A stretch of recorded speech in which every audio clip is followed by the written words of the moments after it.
So today we continue with our class Kitzur Shulchan Aruch, and we're on Siman 75, and our big topic is laws of light in Shabbos candles. So, and as you remember, yesterday we covered only one halacha, only one sieve, because it was very extensive, a lot of commentaries. Right? So we continue with sieve number 2, and it says, it is a mitzvah to light many candles in honor of Shabbos. Some have a custom to light 10, and some light 7. Regardless, it is proper not to have less than 2 candles. One corresponds to the word Zachor, meaning remember, and Shabbos. It says in Shmos 20 verse 8.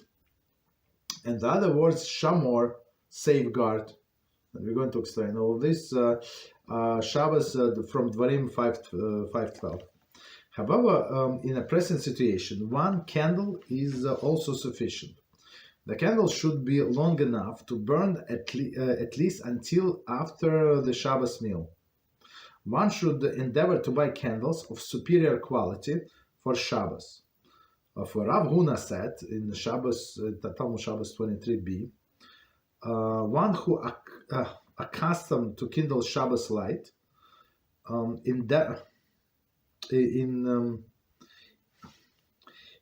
devouring to make it beautiful, it will have sons who are Torah scholars, as it is stated in Mishlei 6:23. A mitzvah is a lamp and Torah is a light. The verse is expounded as follows. Although the mitzvah lamp, there is a mitzvah of lighting the Shabbos candles. A mitzvah lighting. The light of the Torah comes into the world. So meaning through the sons that the Torah scholars. Therefore, it is proper for a woman to pray at the light of the lighting of the Shabbos candles. So now it's all comes together, right? People ask when it's opportune time to pray for the family, and I say, have you ever read in your siddur like the lighting of the candles? And some people I'm not sure why they just learn the blessing and they just light.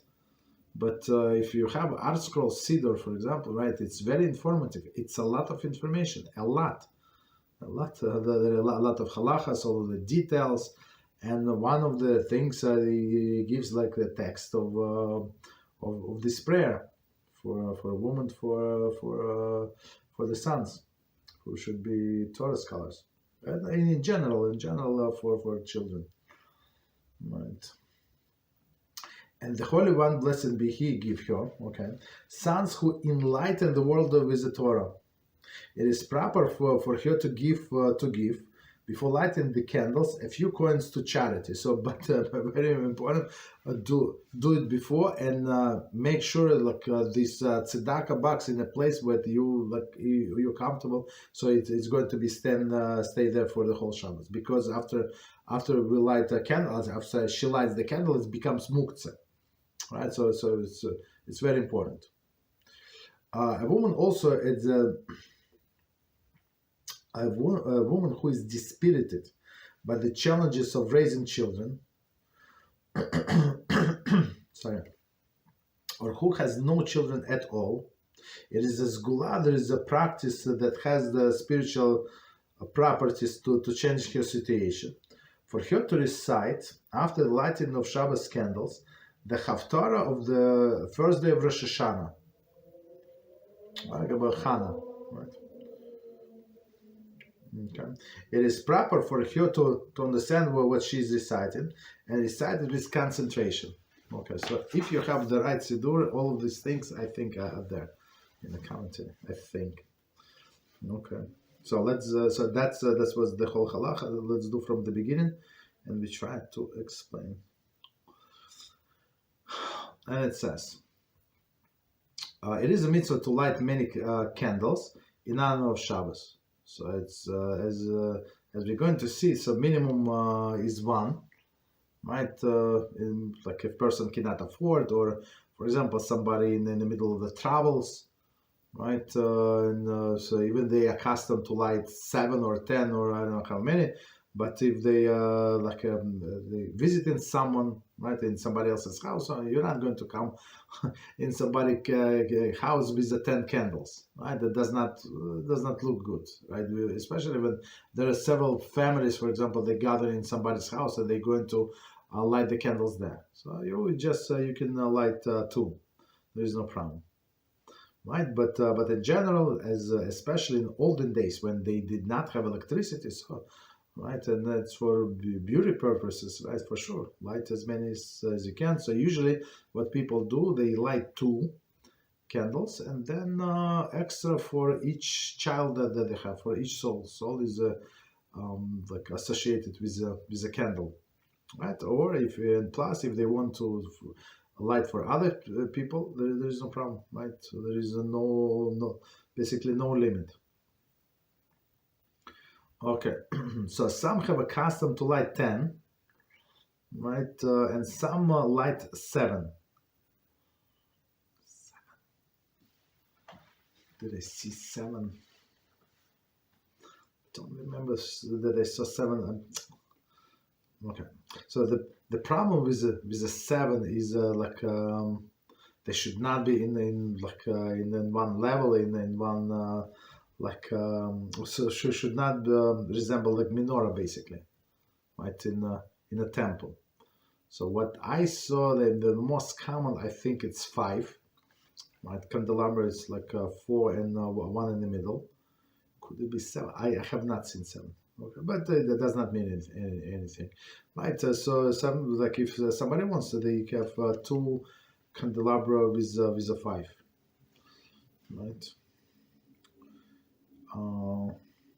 Okay, 10, 7. Okay, regardless, it is proper not to have less than 2 candles, right? Why? Shamor b'zachor. So we have 10 commandments in the Torah listed twice, and in one side it's Shamor Shabbos, and that's v'zachor Shabbos. So meaning remember Shabbos, right, and safeguard. So remember, how do you remember? It's a positive. Mitzvahs, whatever we do, kiddush and other things, right?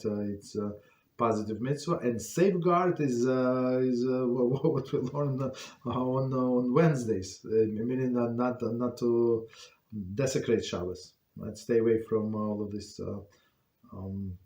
negative commandments. So, and here we have a commentary, right? Shomor safeguard the Shabbos day, as it says Dvarim 5:12. Okay, so I mean, I'm just looking through. It's almost what I say. Okay, so now I'm okay. Okay, so what I did not say, it is not necessary to have all of the candles on a table. See Mishnah Berurah 265:6. So basically, these candles must be for some constructive reasons. So like just beautification is not enough. So it must be practical. That's why we always say that let you read something, this prayer that we're going to explain on the next slide, or just say something, do something with next to the light of the candles, so you would benefit from that. So if you need, for example, you have countertop where you preparing food, you do your salad, you do whatever you need to do, so you can also have some candles there. So they're not. There is no obligation for them to be on a table or in one place. And it would be actually advisable not to have them on a table where you eat, especially where we have little kids. Guess what? They will bump into the table, and the candle is going to fall, right? And even if you have oil candles, so we have oil candle on Yom Tov, right? On Yom Tov, we light them on a table. Shabbos candles we don't have, even the oil ones we don't have on the table. We have like on a countertop. Right, so some even adults like they can shake the table, can fall. Very simple. Be it oil or be it like wax candles. We have to be very careful. Okay. All right, so that's what Mishnah Brura says. Continue. However, in a present situation, one candle is sufficient, as we said, for whatever the present situation. The candles should be long enough to burn for at least until after eating Shabbos meal. So the standard candles, I think it's 3 hours. Maybe there are less than 3 hours. I mean, it's possible for them to be less than 3 hours, but it's only, I guess, for people that who if a man is not going to go to synagogue, it's like he has in his house, or across the street or something, like around the corner. So in that case, I mean, yeah, technically it's possible. Less than 3 hours. I mean, technically it's possible if they eat fast enough. It is possible if they finish the dinner like in 1 hour. Yeah, it's possible, right? So, but we have to be realistic. So these candles would burn until after Shabbos meal. Right? It's preferable. So with oil, it's olive oil, like, or a different oil. That's very simple. You just calculate once, and then you know how much oil to put. It's very simple. But with candles, I guess we buy 4 hours candles, right? But in a store, they have 5 hours, they have 7 hours, whatever you want. Buy whatever you want, right? But like the most standard 3 hours, and it should be sufficient for most of the families, unless they like to stay over, right? Then buy 5 hours.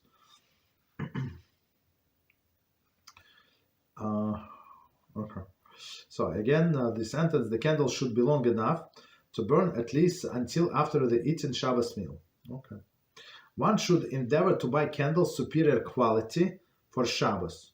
So superior quality. I mean, today I'm not sure how is it. I mean, actually, it is. It's different quality.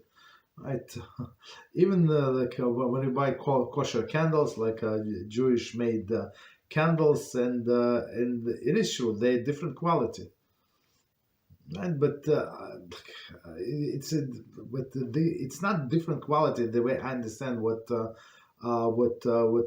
Shulchan Aruch is talking about. That in those days, bad quality meaning that it's going to produce like a lot of smoke or something, like black smoke. Right, because of the low quality. Today does not apply. So today is like a little lower quality with higher quality. I would say from our experience, like how long it's going to burn, right?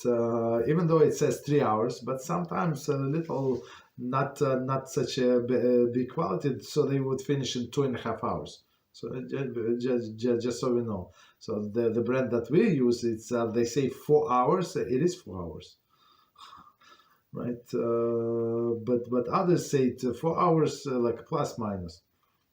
Okay, so superior quality.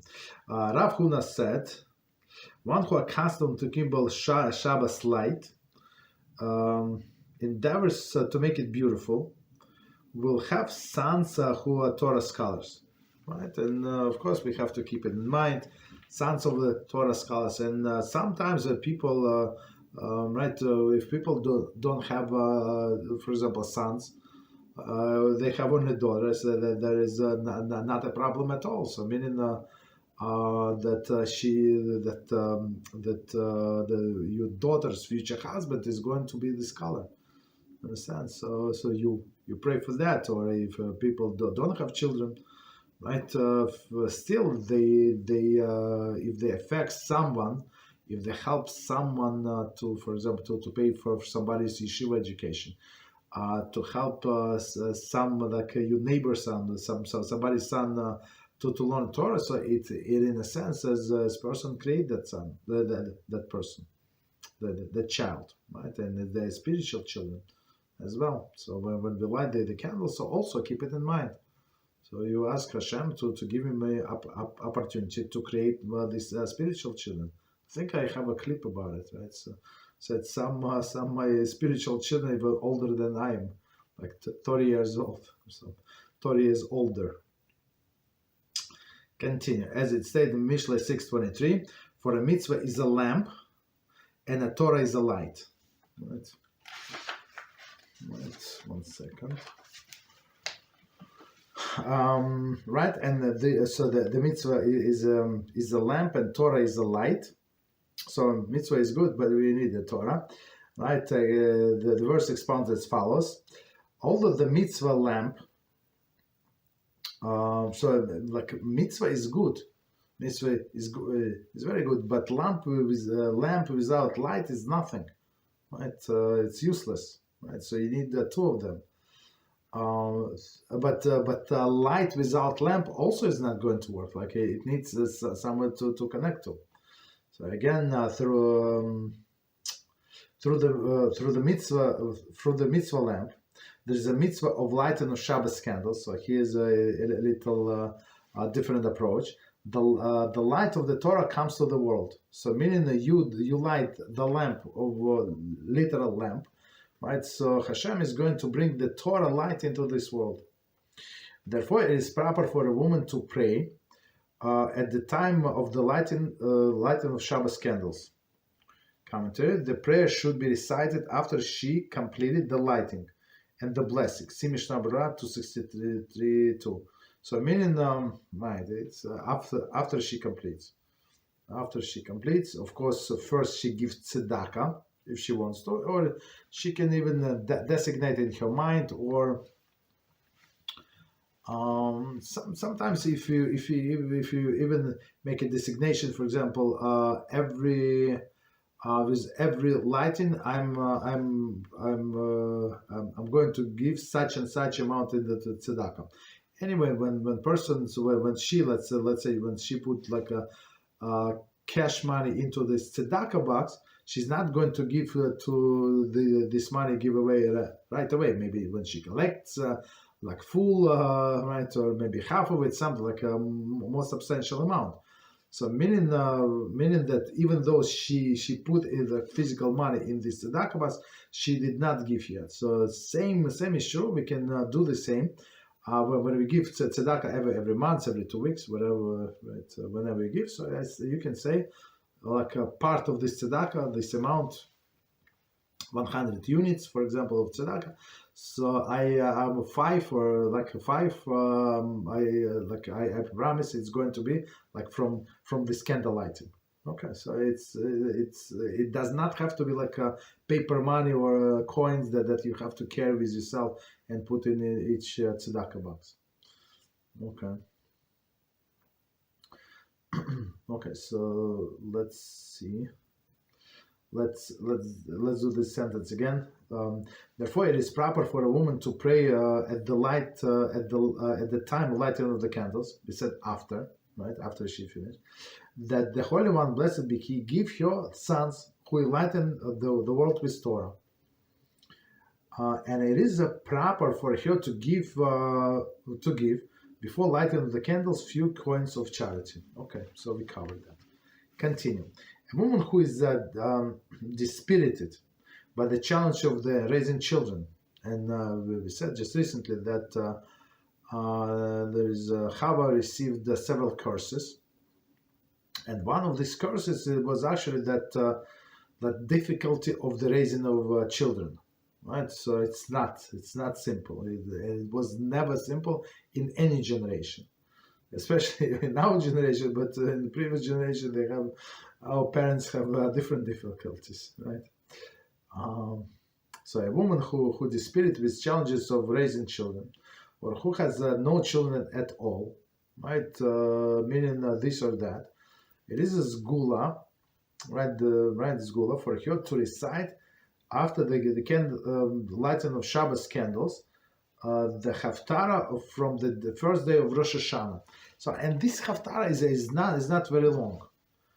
Of course, I mean, if she can concentrate on the words and like meditate, it would be proper. But even to read it, I don't know, like a few minutes, 3 minutes, 4 minutes. That's it, maybe even less. I mean, some people read very fast. And commentary says Shmuel Aleph, right? It's chapter 1, verses 2 through 10. The Haftarah speaks the story of Hannah, who suffers through the years of barrenness. Her heartful of prayer was answered, and she bore a son Shmuel, who became one of the Israel's foremost prophets. Okay, so that's our Gula. That's what we do. It is proper for her to understand what she is reciting and recite it with concentration. Okay, so he's very clear. So again, this is one of the things that when you need the concentration, so we always say recite on a language that your first language. So some people can read, but they understand exactly zero, or they know translation, but this translation like approximate. And can you of course you can say it in Hebrew and have intention.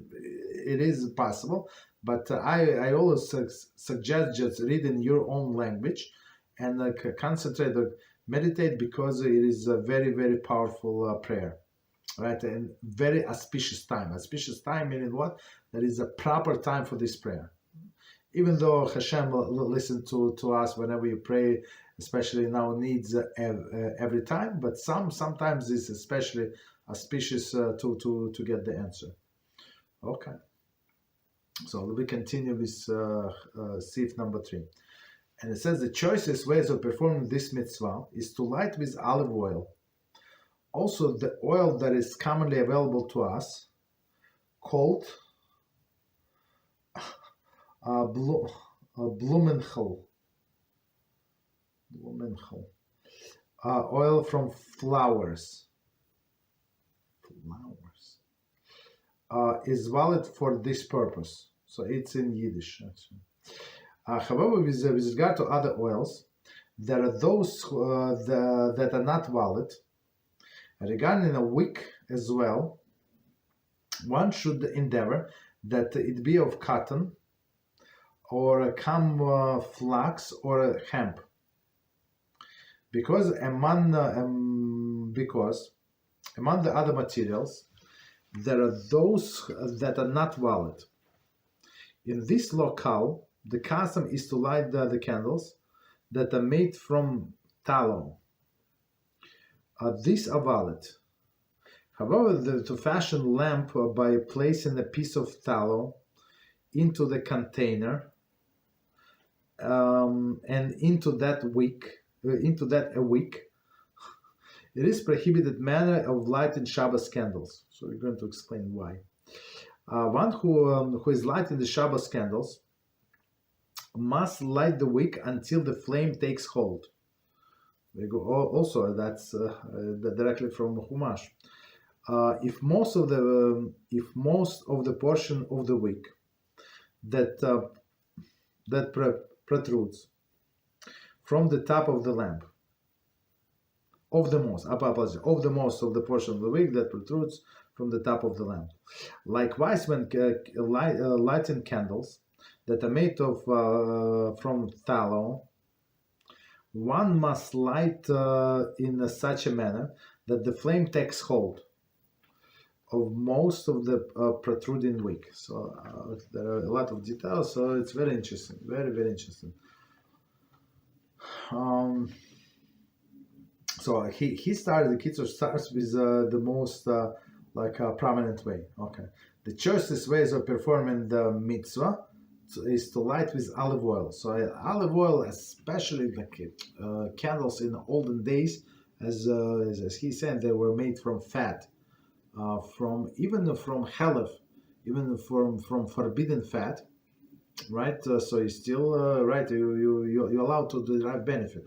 I think even from non-kosher animal fat, you can still derive benefit to make candles, to make grease, grease your carriage or something. I don't think it's a problem. Of course, a person must be careful not to consume it, but otherwise there is no problem, right? So olive oil was the best because it would burn the brightest, right? And not only the brightest, but steady.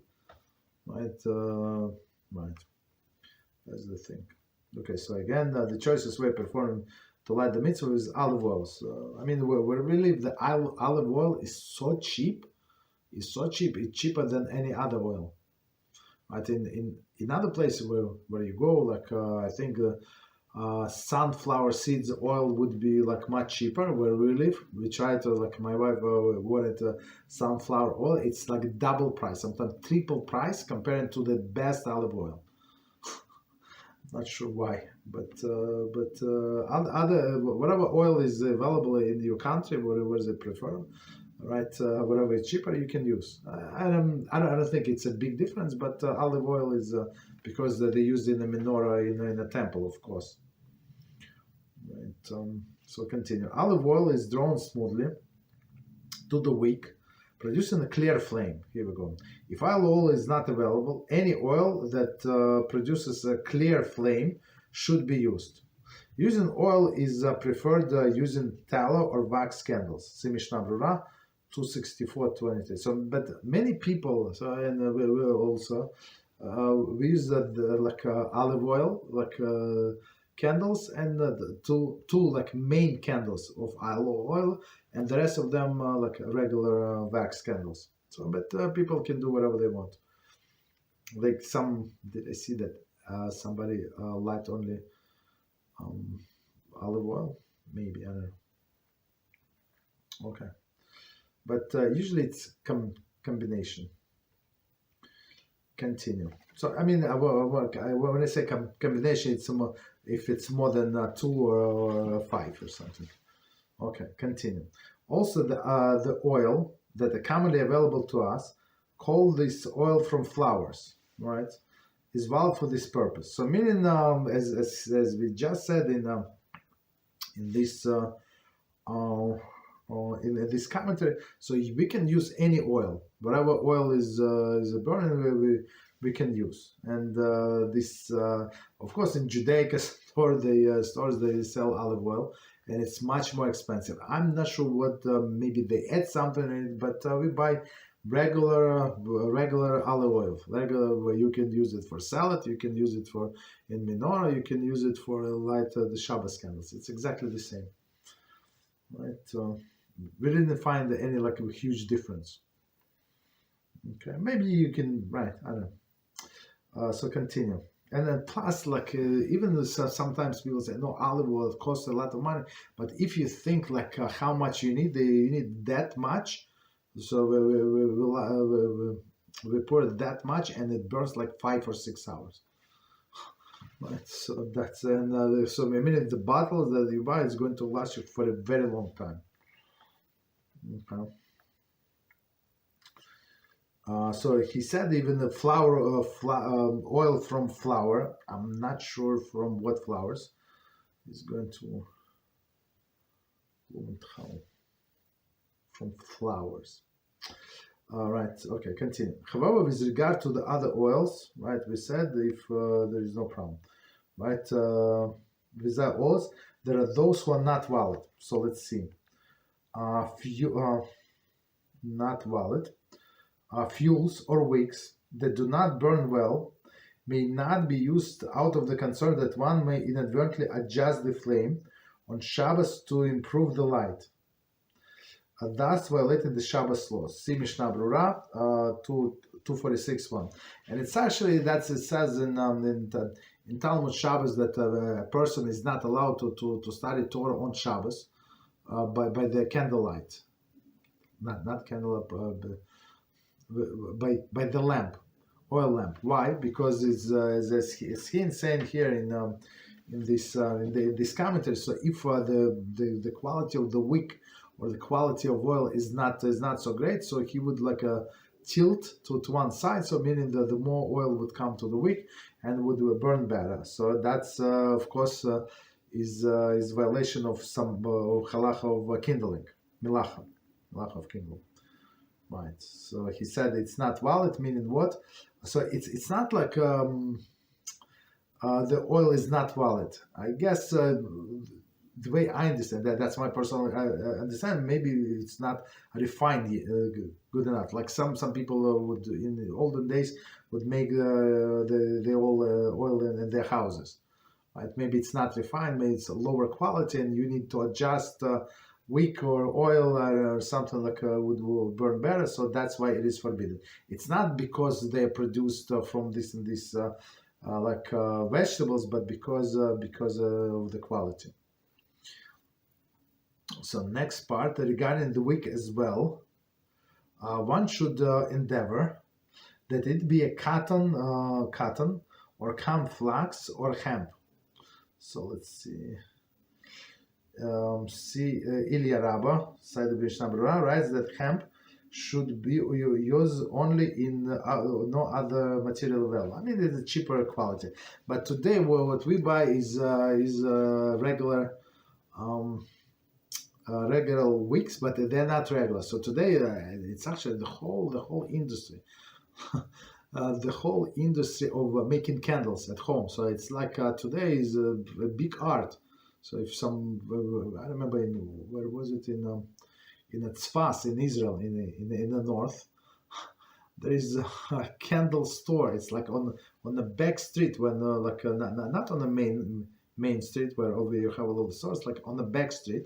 So you have candle stores. So if somebody is in Tzfas, go there. It's unbelievable. So the American owned, American Jews, but that's the thing they can do from the candle, from the wax, it's unbelievable. And some of them it was like statues, like I don't know, like some compositions. It's simply unbelievable, right? What they do. Right. So what I was saying, it's a big industry. So today they make this wicks, and they cover with the wax already. So meaning that it's you can light very easily. So light burns very smoothly, and you can buy it very cheap.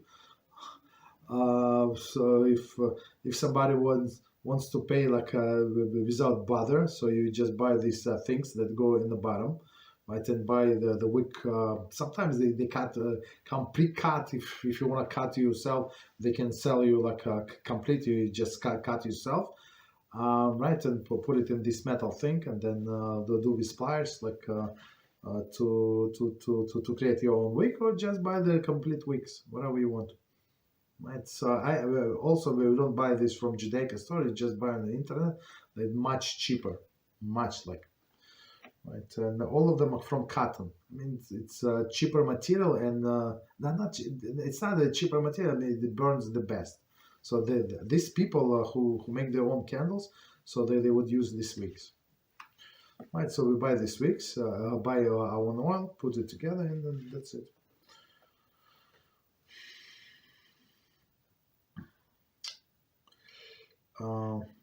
Right. So they say use cotton or camp flax or hemp because among other materials, that those who are not valid. So I'm not sure what exactly they're not valid, but as I said, the market today is, at least where we shop. I mean, they all cotton because it's simply the best, and they don't cost that much. I'm not sure. I never understood how much they make. Like they make pennies when they sell these wigs that they don't make. Maybe they don't almost free to them. Like maybe, right? Maybe they of course they make some money, but that's it. So I mean, they were very good quality. Never had an issue with these wigs. Never ever. Right.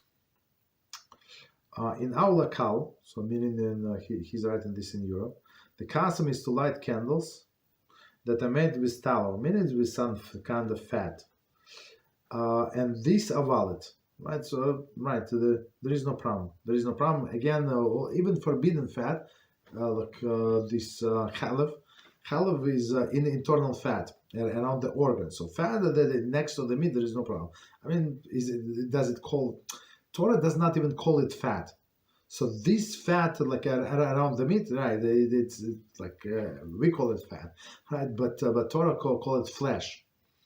And when Torah says fat, the way, I mean, maybe there are exception, but from my understanding, when the fat, meaning this forbidden fat, around the kidneys, around the heart, around the other organs. And then from this you cannot eat, but you can do these candles.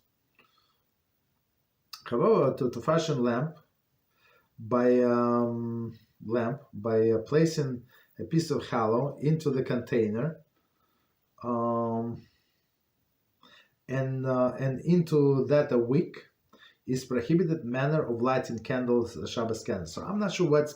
I mean, in order to make a candle, so you have to um, what is it, to warm it up, right? To make it liquid, and you may make some kind of form.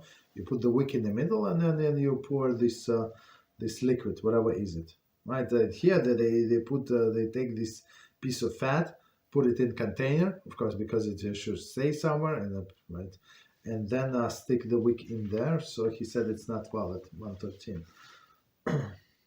Unlike the tallow candle, the tallow lamp does not produce smooth flame. It's from Mishnah Berurah 264:24. Okay, I mean it's understandable.